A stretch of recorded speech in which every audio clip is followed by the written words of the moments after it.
मैं हूं संदीप चौधरी। मैं मुजफ्फरनगर में हूं। अभी मैंने आपको जायजा दिया हाल क्या है, कैसी तैयारियां हैं इस महापंचायत की। लेकिन देखिए, पहले जलपान फिर होगा काम। भूख भी लगती है, ये पापी पेट का सवाल है। तो मैं आ गया हूं नाश्ते की टेबल पर, और ये गांधी कॉलोनी में पुष्पेंद्र जी का घर है। और यहाँ पर तमाम किसान नेता, दर्शनपाल जी किसी परिचय के मोहताज नहीं, योगेंद्र यादव, आज इनका जन्मदिन भी है। अवीक शाह साहब, ये पश्चिम बंगाल से आए हुए हैं। कर्नल साहब बैठे हैं, दल्लेवाल साहब किसी परिचय के मोहताज नहीं। और मेरे सहयोगी प्रभाकर मिश्रा, जो सबसे ज्यादा कवर किया है किसान आंदोलन, कड़कड़ाती ठंड से लेकर चिलचिलाती धूप में। मैं तो स्टूडियो में बैठ के बहुत कुछ चर्चाएं की, असल काम इन्होंने किया है। तो आज हम अभिमन्यु तो हैं ही, वो किसी परिचय के मोहताज नहीं है अवीक बाबू। तो हम नाश्ते की टेबल पर आ गए हैं। देसी नाश्ता है, पराठे खाएंगे देसी घी के बने हुए, और देसी घी बहुत अच्छा होता है, परेशान मत होइए, खूब खाइए देसी घी। कोलेस्ट्रॉल की सारी बातें झूठी हैं, सारी बातें झूठी हैं, इसने खुद मान लिया। हाँ, वो डालडा को प्रमोट करने के चक्कर में 60-70 के दशक से उस चीज को ऐसा बढ़ाया गया, और अब समझ में आ रहा है जो हमारा असल खाना था उससे बेहतर कोई खाना नहीं। और देखिए, कहते ही पराठा भी आ गया। तो टीचर्स डे भी है। ओहो, शिक्षक दिवस के दिन ही पैदा हुए आप भी। अब आप ऐसा कहीं पत्रकार ऐसा आरोप ना लगा दें कि अपने जन्मदिन पे रैली ऑर्गेनाइज की गई थी। ऐसा कुछ नहीं था भाई, ये युद्धवीर जी और राकेश जी का नहीं, फैसला। तभी आप टीचर मोड में रहते हैं हमेशा। अच्छा, मैं तो भाई खानदानी टीचर हूँ। मेरे पड़दादा जी टीचर, मेरे दादाजी टीचर, मेरे पिताजी टीचर, मेरी माँ टीचर, और मैं टीचर्स डे पे पैदा हुआ। बताओ, टीचिंग ना करूँ तो और क्या करूँगा। और अब किसानी में आ गए, वहां पे भी टीचिंग कर रहा हूँ, यहाँ सरकार को पढ़ा रहे हैं। पर सरकार आपकी बात मान तो नहीं रही दर्शनपाल जी। तो आज ये मुजफ्फरनगर में इस रैली का आयोजन, इसके मायने, इसकी अहमियत क्या है। ये पश्चिमी उत्तर प्रदेश की राजधानी मान लो। इस इलाके की, इस जिले की पर कैपिटा इनकम पूरे भारत में सबसे ज्यादा होती थी, और एक पुराना इतिहास है। चौधरी चरण सिंह से लेकर महेंद्र सिंह टिकैत, किसान आंदोलन कहीं ना कहीं शुरुआत या एम्पेटस या पुश मुजफ्फरनगर से मिला है। देखिए, इस आंदोलन में जैसे ही पूरे देश का आंदोलन बना, तो पंजाब हरियाणा के बाद हमारी नज़र वेस्टर्न यूपी पर थी, अब पूरी यूपी के ऊपर। और ऐसा तय हुआ हमारा एक बैठक में कि क्यों ना आने वाले समय में, जैसे पंजाब हरियाणा में आंदोलन ग्रास रूट पर गया है, ग्राउंड लेवल में गया है, यहाँ भी आंदोलन को और तेज़ किया जाए। तो एक नया नाम देके हमने इस आंदोलन के थर्ड स्टेज पर यूपी उत्तराखंड मिशन के रूप में हमने इसको डिक्लेयर किया, ऐलान किया। ये किसानों का मिशन है या राजनीतिक मिशन हो गया? नहीं, देखिए, बेसिकली ये किसानों का मिशन है, लेकिन किसानों का मिशन आज पूरी इकोनॉमी को, पूरी पॉलिटिक्स को, पूरे कल्चर को इफेक्ट कर रहा है। उस नजरिए से ये यूपी की पॉलिटिक्स को इफेक्ट करेगा जितना, क्योंकि किसान एक बड़ी क्लास है, बड़ा वर्ग है जिसको पॉलिटिक्स में उसका हिस्सा आता है। लेकिन ये लोग सोचते हैं कि ये तो मूर्ख है, इनको जैसे मर्जी वर्गड़ा के जिधर मर्जी ले जाओ। लेकिन किसानों ने अब अपने आंदोलन और अपने संगठनों और अपने मोर्चे के जरिए ये तय कर लिया है कि इन पॉलिटिकल लोगों को सबक सिखाना है हमने, क्योंकि अब देश का किसान first time in the history of India पहली बार इकट्ठा हुआ है, पहली बार उसके मुद्दे फोकस हुए हैं, और पहली बार मुख्य धारा में आ गई किसानी समझ में आने लगी लोगों को। यस, किसान जो वर्ग जो हैं, जो बटे हुए थे अलग अलग भाषाओं में, राष्ट्रीयताओं में, धर्मों में, जातियों में, वो कुछ मुद्दों को लेकर, जातियों में अभी नहीं बटा हुआ। अभी भी कहते हैं ये तो चंद जातियों की, खास जाटों की, जट सिखों का आंदोलन है। हाँ, देखिए, उनका कहना है, लेकिन मुद्दों ने उनको एक साथ ला दिया है। बेसिकली किसान मुद्दे जो हैं, ये देश में फर्स्ट। ये आपकी बड़ी लड़ाई है क्या, बड़ी चुनौती है कि किसान जात को भूल जाए और किसानी को याद रखे? ये क्या इस आंदोलन के सामने एक बड़ी चुनौती है? हाँ, देखिए, चुनौती भी है, और इसकी एक डाइवर्सिटी में जब यूनिटी होती है, ये यूनिटी बहुत बड़ी हो जाती है। वो यूनिटी जो डाइवर्सिटी में होगी, जब तमिल का किसान पंजाब के किसान के साथ नारा लगाएगा, इसकी जो ऊर्जा होगी, उस नारे की ऊर्जा अकेले पंजाब के किसान से कहीं ज़्यादा होगी। और इसी तरह से जैसे डाइवर्सिटीज एक साथ किसान के उसमें आएंगी एंटिटी के रूप में आ रही हैं, वो बड़ी चुनौती मोदी साहब को लग रही है कि मेरे लिए एक बड़ा बम फटने जा रहा है देश में। बड़ा बम फटने जा रहा है। और मुझे फुटेज खाने की बड़ी आदत है प्रभाकर, तो अब मैं पराठा खा लेता हूँ, फुटेज नहीं खाता। आप थोड़ी फुटेज खाइए। संदीप, एक बात आपने कही, शिक्षक दिवस के दिन पे योगेंद्र जी का जन्म हुआ है, हमेशा शिक्षक के मोड में होते हैं। लेकिन 9 महीने से सरकार को समझाने की कोशिश हो रही है, मास्टर साहब समझाने की कोशिश लगातार कर रहे हैं, और उल्टे उधर से प्रोफेसर साहब समझा दे रहे हैं, और ये समझाने का। लेकिन बड़ी बात जो समझ में आ रही है संदीप, कि ये जो धरती है जहां बैठे हैं मुजफ्फरनगर, ये भारतीय किसान यूनियन और राजनैतिक संगठन की जमीन है, धरती है। और जब इस आंदोलन की शुरुआत हुई तो हम जब बात करते थे तो लोग ये कहते हैं कि इस आंदोलन का राजनीति से कोई लेना देना नहीं है। लेकिन जैसे जैसे आंदोलन बढ़ता गया, वैसे वैसे इस आंदोलन में राजनीतिक बातें आती गईं। शुरू में मना किया जाता रहा, और अब बात यहां तक आ गई कि इस सरकार को हराना है, इस पार्टी को हराना है। और उसके आगे जो बात मैं कहूं कि अगर आप लोगों में से कोई भी दिल्ली से चलकर मुजफ्फरनगर आएगा तो आपको नोएडा शुरू होते ही, गाजियाबाद शुरू होते ही आपको सड़क के दोनों तरफ बड़े बड़े होर्डिंग्स दिखेंगे, और उसमें आपको साफ समझ में आ जाएगा कि इस किसान आंदोलन से किसानों को कितना फायदा होगा, यह अभी नहीं कहा जा सकता। हालांकि जो बौद्धिक लोग हैं वो कहेंगे कि फायदा जरूर होता है, प्रत्येक आंदोलन का कुछ ना कुछ फायदा होता है। कृषि कानून वापस होगा या नहीं होगा ये नहीं पता, लेकिन कुछ ना कुछ फायदा होता है। लेकिन इतना तय है कि इस चुनाव में इसका असर होगा, और किसी न किसी पॉलिटिकल पार्टी को सियासी फायदा होने जा रहा है। क्या मैं गलत हूं?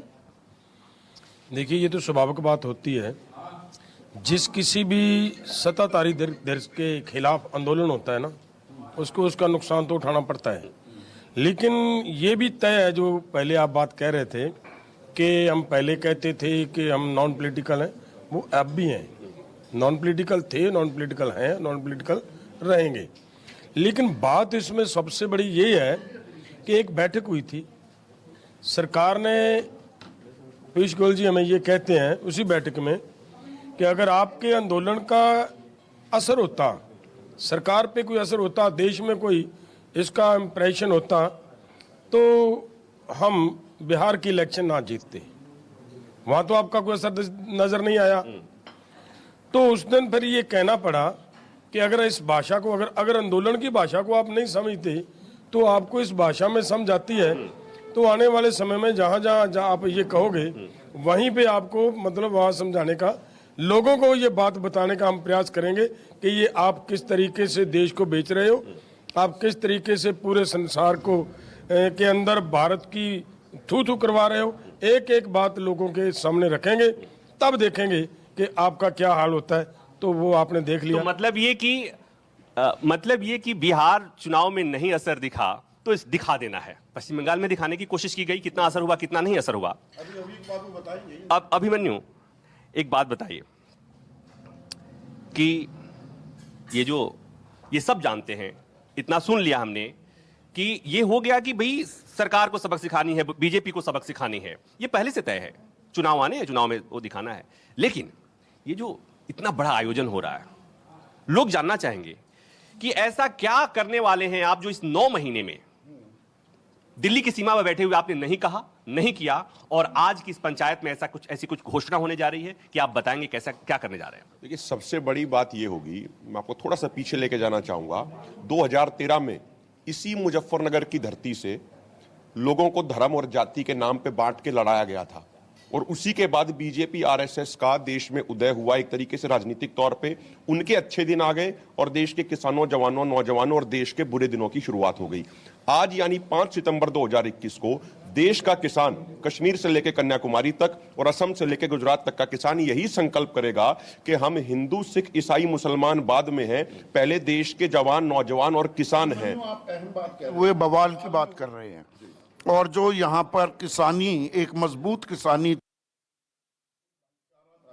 36 बिरादरी और उसमें खास मैं मुसलमानों का भी नाम ले दूं, वो जो खाई है उसे पाटने की कोशिश करेंगे आप, क्या ये कह रहे हैं? देखिए 9 महीने के इस आंदोलन ने उस खाई को ऑलरेडी काफी हद तक पाट दिया है, क्योंकि इसी आंदोलन में उन्हीं मंचों के ऊपर तेग बहादुर जी की जयंती मनाई जाती है, उन्हीं मंचों के ऊपर छोटू राम जी की जयंती मनाई जाती है, उन्हीं मंचों के ऊपर अंबेडकर साहब की जयंती मनाई जाती है, और उन्हीं मंचों के ऊपर रमजान के दौरान हमारे मुसलमान भाई रोजा खोलते हैं।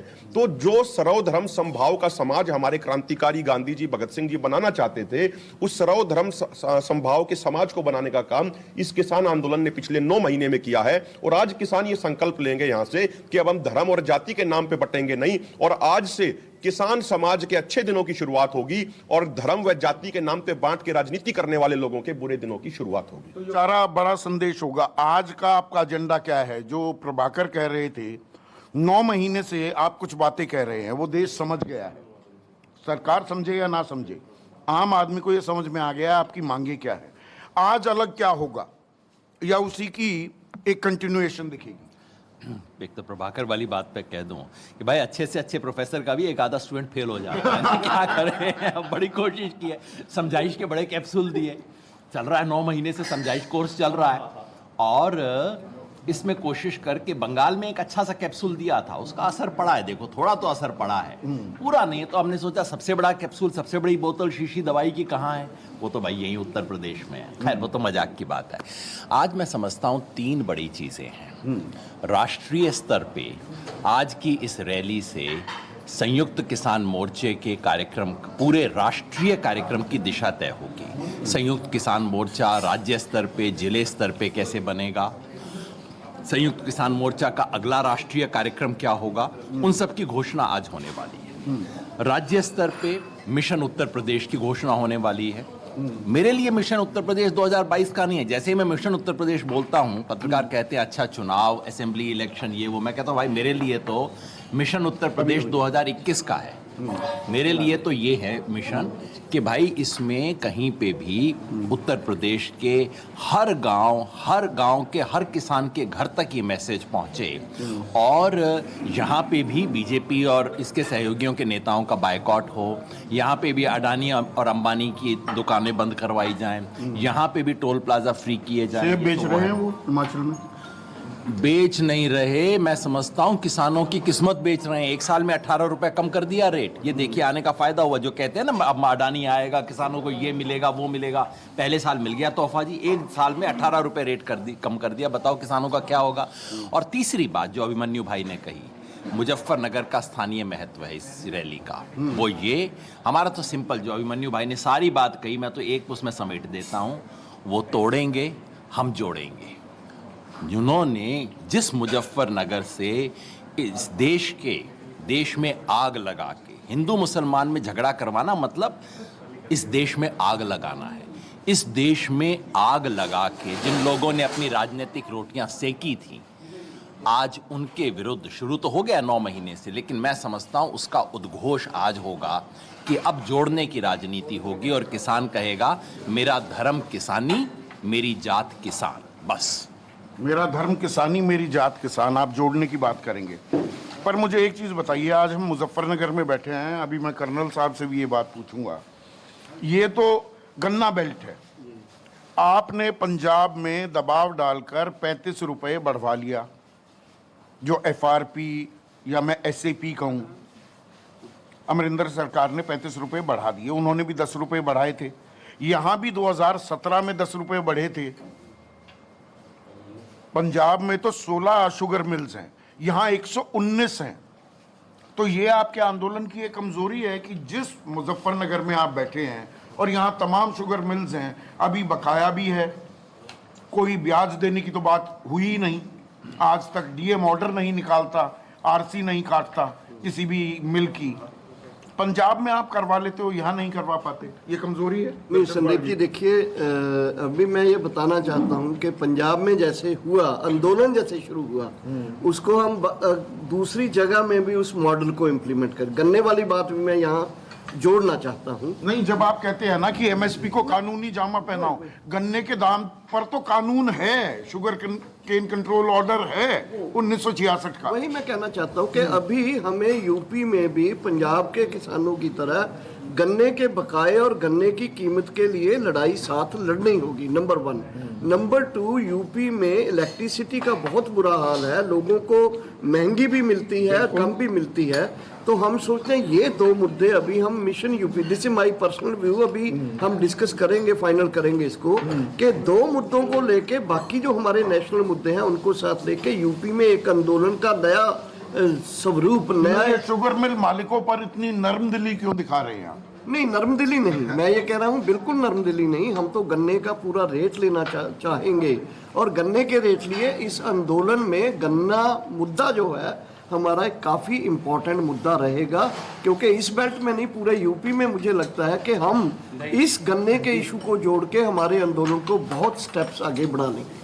अभी बाबू, बंगाल से आप यहाँ पहुँच के, अब बताओ, जाटों के घर में बैठ के आप पराठा खा रहे हैं देसी घी का? गुजरों के घर में खा रहे अच्छा, हैं। गुजरों के। और ये देखिए, ये बढ़िया बात कह रही है आपने। गुजरों के घर में खा रहे हैं, और ये सर्व धर्म के लोग हैं यहाँ पे, खाली एक तो खाली जात गुजर पात नहीं। तोड़ने वाली बात बिल्कुल है। तोड़ने वाली बात है, जात पात क्यों मानेंगे? और ये देखिए, ये अच्छा, एक राजपूत भी है, जी, योगी प्रेम होना चाहिए थोड़ा मैं भी बहुत। गुजर ही हूँ वैसे, अच्छा, आप भी लेकिन गुजर ही सभी हैं। लोग हैं यहाँ, सभी। अभी बाबू, बंगाल से यहाँ पर देश भर में आंदोलन चल रहा है, बंगाल उसके बाहर नहीं है, उत्तर प्रदेश भी बाहर नहीं है। कुछ देर पहले राजनीति की बात हो रही थी, किसान तो वोट डालता है ना, राजनीति से प्रभावित होता है ना। एक राजनीतिक पार्टी की नीति से किसान की आज ये दुर्दशा है, तो उस पार्टी के खिलाफ खड़ा नहीं होके बोलेगा तो किसके खिलाफ बोलेगा? तो किसान जब हर आदमी पॉलिटिकल है, बिल्कुल है, लोकतंत्र में जो भी- होना भी चाहिए। हाँ। तो जिस पार्टी ने किसानों को इस कगार पर खड़ा कर दिया है, उसके खिलाफ किसानों को तो लड़ना चाहिए, धर्म से लड़ना चाहिए। और मैं तो मानता हूं कि ये जैसे किसान की जाति और धर्म की बात उठ गई, किसानी और किसान और किसानी, ये धर्म युद्ध है उनके लिए, धर्मयुद्ध है। बिल्कुल धर्म युद्ध है। और इनको जो खत्म करने की साजिश रची जा रही है, उसके खिलाफ राजनीतिक लड़ाई यदि लड़ना हो तो किसान लड़ेगा। जिसी रणभूमि में लड़ना होगा, किसान तो अभी लड़ेगा, और देश के कोई कोने में जाना हो तो जाएगा। प्रभाकर खा नहीं रहे? अच्छा, रात की पूरी वो लंगर वाली पूरी आलू अभी हजम नहीं हुआ? ये इसलिए भी कहते हैं, ये लोग कहते हैं कि जो लड़ाई है रोटी की लड़ाई है। नहीं, मुझे तो रात के लंगर वाली पूरी आलू खाने में। ये रोटी की लड़ाई है संदीप। हाँ। लेकिन एक बात और इसमें से जो चाहे जवाब दे सकता है कि जो लोग ये पहले से कहते रहे कि ये आंदोलन है पश्चिमी उत्तर प्रदेश, हरियाणा, पंजाब और पश्चिम बंगाल भी, चूंकि चुनाव में थोड़ा सा वहां पर असर दिख गया। संदीप, भारत के नक्शे में बहुत कम जगह तक सीमित है ये ऐसा क्यों हो पा रहा है? योगेंद्र यादव जी समझा नहीं पा रहे हैं, दर्शन पाल जी समझा नहीं पा रहे हैं, संयुक्त किसान मोर्चा नहीं समझा पा रहा है, भारतीय किसान यूनियन अलग अलग जो धड़े हैं वो नहीं समझा पा रहे हैं। ऐसी क्या वजह है? कोई समझना चाहेगा तो तभी तो समझेगा। समझना नहीं चाह रहे। उनको भी पता है कि ये जो भी कानून बने हैं, ये सारे के सारे पूंजीपतियों के लिए बने हुए हैं। कृषि कानून तो सिर्फ एक छलावा है, धोखा है किसानों के साथ में पूरे देश के। नहीं, मेरा सवाल ये है संदीप, ये सवाल मेरा ये है कि हम जिनसे ही बात करते हैं, मैंने से पूछ लिया, जिससे ही बात करते हैं, तो चूंकि हमसे लोग कम्युनिकेट करते हैं, तो इस आंदोलन के बहुत लोग ऐसे इस देश में जो इस आंदोलन की मुखालफत करने वाले हैं। जो मुखालफत करने वाले हैं वो ये कहते हैं कि केवल पंजाब, हरियाणा और उत्तर प्रदेश की बात क्यों होती है, बाकी राज्य के किसान कहाँ हैं? तो ये कहीं कमी है इस आंदोलन की क्या? देखिए, अभी कुछ दिन पहले तमिलनाडु से 1000 किसानों का जत्था सिंगू बॉर्डर पे आया था, और कम से कम 10 से 12 दिन वो रुके। उससे पहले केरल के किसानों का जत्था आया था, अलग अलग राज्यों से किसानों के जत्थे आ रहे हैं। हमें एक जो प्रैक्टिकल चीज समझनी होगी कि जो दिल्ली के बॉर्डर हैं उन पे ये बात आपकी ठीक है कि पश्चिमी उत्तर प्रदेश, राजस्थान, हरियाणा, पंजाब के किसान ज्यादा हैं क्योंकि दूरी थोड़ी कंपैरेटिवली कम है। जो कोरोना काल में, जब से आंदोलन शुरू हुआ तब से कोरोना काल चल रहा है, तो उस समय जो ट्रेन चलती थी वो ट्रेनें भी बहुत कम हैं, आज भी ट्रेन पूरी नहीं चल रही हैं। और इतनी दूर से आप ये उम्मीद करें कि कर्नाटक से किसान बाई रोड ट्रैक्टर लेके आएगा, वो चीज प्रैक्टिकली फिजिबल नहीं है। लेकिन समय समय पे कर्नाटक के किसानों का भी जत्था आया और सैकड़ों नहीं हजारों की संख्या में आए। और दूसरी और अंतिम बात, अब देखिए, ये दिल्ली के बॉर्डरों तक आंदोलन सिर्फ सीमित नहीं है, ये आंदोलन भारत के गांव-गांव तक पहुंच चुका है। जब भी संयुक्त किसान मोर्चा की कोई कॉल जाती है तो कर्नाटक में तो कम से कम 50,000 लोगों ने रैली निकाली थी अभी कुछ दिन पहले, जहां तक मुझे ध्यान है शायद दर्शनपाल जी भी उस कार्यक्रम में थे। उसके अलावा केरल में अभी कम से कम 10,000 लोगों की सभा हुई है वहां पे। तो आंदोलन है, ग्रास रूट लेवल तक है। और एक चीज हम पहले से ये बात कह रहे हैं, जैसे देश में फेडरल स्ट्रक्चर होता है ना कि डिसेंट्रलाइज होना चाहिए, तो ये आंदोलन अब डिसेंट्रलाइज्ड होके भारत के गांव-गांव तक और भारत के जिले-जिले तक पहुंच चुका है। चीज यहाँ पर पॉइंट आउट करना चाहूंगा, और ये सवाल आपने भी प्रभाकर, दर्शनपाल जी, मैंने भी ये सवाल बहुत बार उठाया है कि ये पंजाब, हरियाणा, पश्चिमी उत्तर प्रदेश के ही किसान क्यों? देश के लोग जो किसानी नहीं समझते हैं वो एक चीज भूल जाते हैं कि यहाँ का किसान सबसे जागरूक है। आप बिहार से आते हैं, बिहार में एपीएमसी एक्ट हटा दी गई 2005 में। बिहार के किसान की आय है 42,000 रुपए सालाना, यानी कि 3,500 रुपए माहवार। पंजाब जहां से दर्शनपाल जी आते हैं, दल्लेवाल जी आते हैं, वहां पर है 2,19,000 रुपए सालाना। हरियाणा जहां से अभिमन्यु आते हैं वो है 1,90,000। इनको मालूम है कि अगर इनका डर है ये कि हम बाजार के हवाले हो गए, वो एपीएमसी डिसमेंटल हो गया, हमें एमएसपी को कानूनी जामा पहनाने में हम नाकाम रहे, तो हम गुलाम हो जाएंगे कारोबारियों के और हमारी आय लगातार घट जाएगी। बिहार में आंदोलन क्यों नहीं होता? 42,000 रुपये आप मुझे बताइए साल में अगर किसान कमाए, वो आंदोलन क्यों नहीं करता? वो मजबूर हो चुका है, उसने हथियार डाल दिए। इस पहलू पर लोग गौर नहीं करते हैं। तो मेरा सवाल बस यही है, मेरा एक इसमें यही है कि वो जो लोग हथियार डाल चुके हैं, जो अपनी नियति को मान चुके हैं, उनको जगाने की, उनको आगे बढ़ाने की जिम्मेदारी किसकी? ये जो बोर्ड कह रहे हैं चौधरी साहब की मंडी जो है, क्योंकि मंडी का कानून मेन फोकस हो रहा है। दूसरा है जो एसेंशियल कमोडिटी एक्ट तो सबके लिए है, लेकिन वो चीज़ों को फोकस करना एंड अदर इशू, जैसे गन्ने का इशू यूपी के लिए आया, बिजली का आया, बिहार का क्या इशू है, साउथ केरला के इशू बिल्कुल ये नहीं है जो 3 कानून से आते हैं। सो ऑल दोज इश्यूज उनको इकट्ठा करके एसकेएम की जिम्मेदारी है कि आंदोलन को विशाल करने के लिए, बड़ा करने के लिए जरूरी है कि मुद्दों को रीडिफाइन किया जाए, उसको हमारे जो डिमांड चार्टर है उसमें स्टेट पर जो ये कानून बनाए गए हैं दर्शनपाल जी, जैसे निजी दखल हो कृषि में, किसानी में, प्राइवेट मंडियां बने, ये कानून तो 20-22 राज्यों में पहले ही लागू हो गया था। उसको एक राष्ट्रीय परिप्रेक्ष्य में ही तो ला रही है सरकार। और बहुत से लोग ये आरोप लगाते हैं कि दर्शनपाल जी आप तो दरअसल आड़तियों के प्रवक्ता बन गए हैं, आड़तियों के इंटरेस्ट प्रोटेक्ट कर रहे हैं। नहीं, देखिए वो मॉडल जो है उनका, जिसको वो एकदम ही पूरी दीवार फांक के बिल्कुल प्राइवेट्स में लगे, उसको हमने अभी चैलेंज कर दिया है। अभी मॉडल के ऊपर डिस्कशन हो रहा है कि कैसा मॉडल होना चाहिए, नंबर 1। नंबर 2, अभी हमने फैसला कर लिया है कि इस आंदोलन को देशव्यापी बनाने के लिए एसकेएम को देशव्यापी ले जाना है। नंबर 3, इसमें यह भी दायित्व हमारा बनेगा कि केरल, कर्नाटक, तेलंगाना के किसानों के जो मुद्दे हैं, स्पेसिफिक जो मुद्दे हैं, उसको हम अपने चार्टर में कैसे लाए, दैट इज वेरी इंपॉर्टेंट। बड़ा मुद्दा तीनों कानून हटाना है कि पहले एमएसपी को कानूनी जामा पहनाना? देखिए मुझे लगता है इसको ऐसे नहीं कर सकते हम, कि पंजाब के किसानों के लिए, बहुत सारों के लिए एपीएमसी एक्ट बहुत ज़्यादा खतरनाक लगता है, लेकिन एमएसपी पूरे देश के किसानों के लिए एक इम्पोर्टेंट मुद्दा है। और एमएसपी की लड़ाई जो है अल्टीमेटली एक विशाल लड़ाई को जन्म दे रही है और देगी आगे, और ये पूरे देश के किसानों को इसमें खींच लाना, अब form of struggles, organisational coordination बनाना, ये हमारी योग्यता और हमारी क्षमता। भारतीय किसान संघ जो आरएसएस से जुड़ा संघ है, उन्होंने 31 तारीख तक की चेतावनी दी थी, अल्टीमेटम दिया था, एक टाइमलाइन दी थी सरकार को, एमएसपी को कानूनी जामा पहनाओ वरना 9 सितंबर से वो भी एक देशव्यापी आंदोलन करेंगे।